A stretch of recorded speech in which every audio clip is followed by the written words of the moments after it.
तुम आज मनु की मनुस्मृति को सिगरेट से जला करके उसमें चिकन तल रहे हो, उसमें गौमांस पका रहे हो, लेकिन उसी मनु को सही सिद्ध कर दिया था न्यायालय ने 1989 में। मैं आपको एक फैक्ट बताना चाहता हूँ। राजस्थान हाई कोर्ट में महर्षि मनु की प्रतिमा लगी हुई थी, राजस्थान हाई कोर्ट में, और वो लगाई इसलिए गई थी कि मनु आदि विधि के प्रणेता हैं, आदि संविधान के निर्माता हैं। जो मनुस्मृति है वो संविधान है कि कैसा समाज में व्यवहार होना चाहिए, किसको कितनी दंड व्यवस्था है, किसको कितनी न्याय व्यवस्था है, पूरा उसमें सिस्टम था। तो इस आधार पर राजस्थान हाई कोर्ट में प्रतिमा लगी हुई थी, जिसको स्थानांतरित करने के आदेश 8 जुलाई 1989 को दे दिए गए।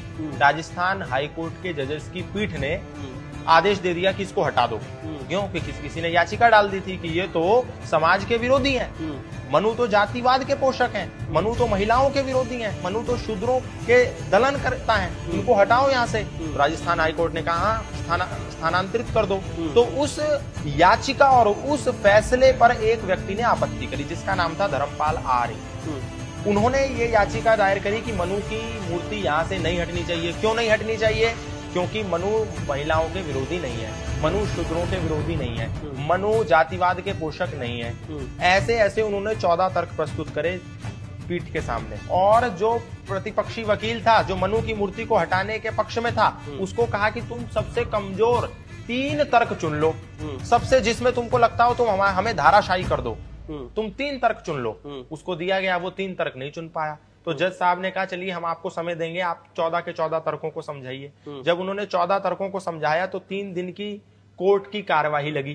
3 दिन की कार्यवाही के बाद सब तथ्यों को जब उन्होंने समझा दिया और ये सिद्ध कर दिया कि मनु जातिवाद के पोषक नहीं है, मनु शूद्रों के विरोधी नहीं है, मनु महिलाओं के दलनकारी नहीं है, दमनकारी नहीं है, मनु समानतावादी है, तब प्रतिपक्षी वकील को समय दिया गया कि अब इन्होंने तो सिद्ध कर दिया, अब तुम इनकी बात को काट के दिखाओ।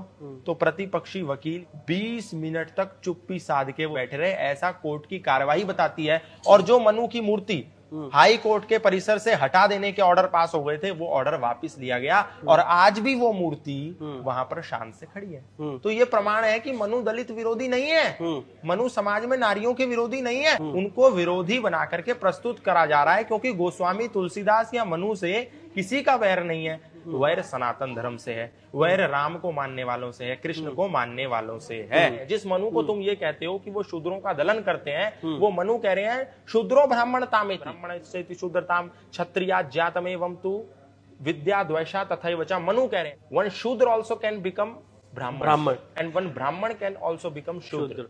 उस मनु को तुम कह रहे हो कि शूद्रों का दलन करने वाले हैं। मनु कह रहे हैं प्रमोशन हो सकता है। जैसे एक नॉर्मल एसआई का इंस्पेक्टर पद पर उससे फिर ऊपर प्रमोशन होता है, और कुछ गलत कर दे तो डिमोशन भी हो जाता है। इसी प्रकार कोई शूद्र व्यक्ति है तो उसका प्रमोशन हो सकता है, ये मनु कह रहे हैं। उस मनु को पढ़ा तो है नहीं, बस उसको सिगरेट लगा करके और मांस पका करके उसको चूल्हे में जलाया है।